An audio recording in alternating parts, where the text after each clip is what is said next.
The Penfield Ecumenical Food Shelf was the creation of founders Joe Gertzitz, Ted O'Brien, and Kathy Cummins in April 1997. It began in the First Baptist Church at 1862 Penfield Road in Penfield, New York.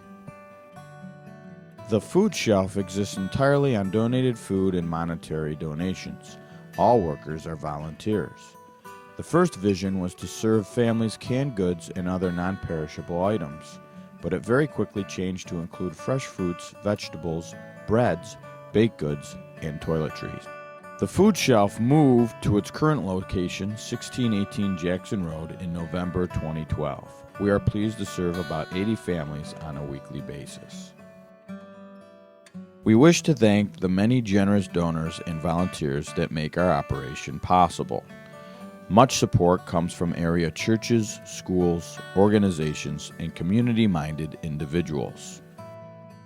We are very grateful for the weekly donations provided to us by many local companies, organizations, and groups.